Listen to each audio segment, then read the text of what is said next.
Welcome back to Studio 10. In the book, A Deal with God, a young woman is granted extra time on earth after losing her life at the hands of a drunk driver. Her ensuing life of love was inspired by real-life events of what could have been. And here with more are the author of that book, Michael Hayden, along with Sharon Hall from Mothers Against Drunk Driving. Nice to see you both. Thank you for having us.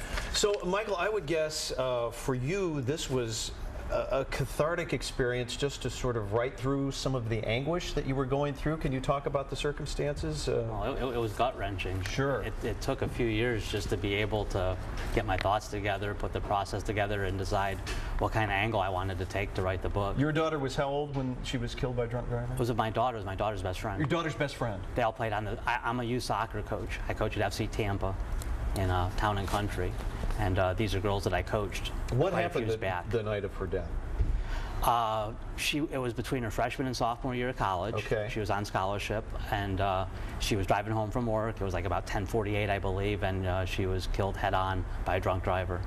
And this story that you've written is about, it's got romance in it, it's heartwarming, it's about what could have been, and it's also a tribute to her. I did a little bit like Titanic. She died when she was so young, I couldn't write a 300-page biography. Mm-hmm. So her biography's in the book in the beginning, but I took a actual event, a real sad nonfiction event like Titanic, but I wrapped a fiction storyline around it. And the actual storyline's wonderful, and it lightens the story up a little bit so you're not crying the whole book. And where did you get the idea for the storyline? It was just kind of sitting around talking, wasn't it? Or some of her friends sitting around? The girls, when they graduated, there were 5 of them that were really tight, that were good friends on that team. Dina, the girl that was killed, was the team captain. So 4 of the 5 were together after they graduated, but of course there was a big hole. You know, Dina wasn't there, but the other 4, we were all talking about, you know, what if Dina was still here? What if, you know, because one of the girls was in a residency, she's becoming a doctor, one opened a big graphics design company. They were high-octane women. So the girls who were Dina's friends and Dina's family, what's been their feedback about your story? My daughter hasn't gotten out of chapter 2. I mean, it's a hard book if you really know what happened. And Sharon, you also have a connection to a drunk driver taking the life of someone close to you. Tell us the circumstances there. My oldest son was killed in September of 2008 by a drunk driver. He was the passenger in the car with a young man who was impaired. So yes, I have a very personal connection. It's a very, he's right, it's very heart-wrenching. It's a very difficult journey for everybody. And there's such a ripple effect. This isn't something that happens to, you know, just the immediate family, right? It's the soccer team, it's the whole neighborhood, it's all the best friends, it's all the, you know, the church family, community. Everybody.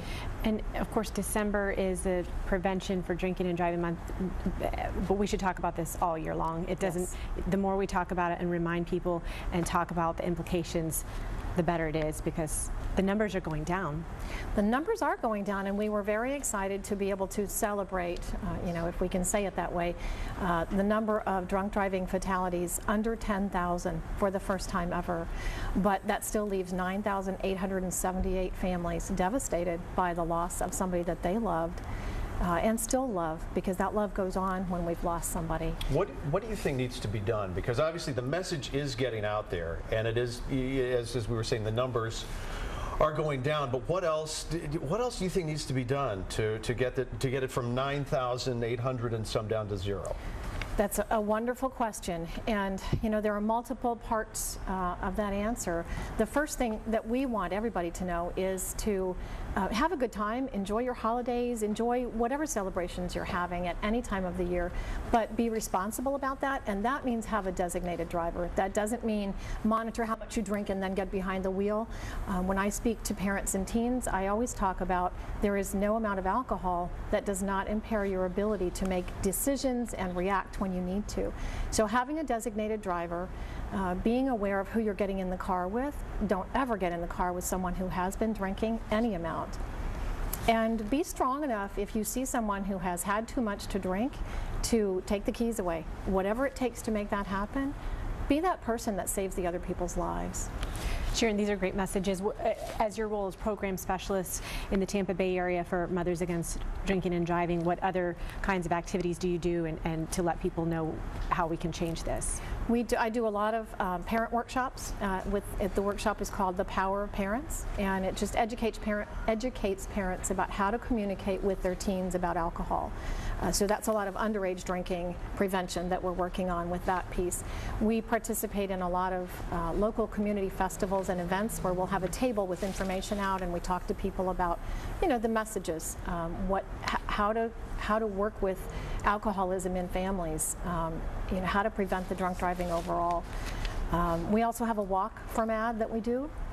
We do one in Pinellas County and then one in Tampa every year. So that's a big piece of our prevention and education. And we're just about out of time. Want to remind everybody, Michael, you have a book signing coming up January 5th at the Book Swap. Yes, sir. Okay, and you'll be out there in the afternoon? And that's in Carrollwood. In Carrollwood. And again, the book is called A Deal with God. If you'd like to pick up your copy of A Deal with God, visit Amazon.com. And to learn more about Mothers Against Drunk Driving, go to madd.org. Nice to have you both. Thank you very, very much. Thanks for being here.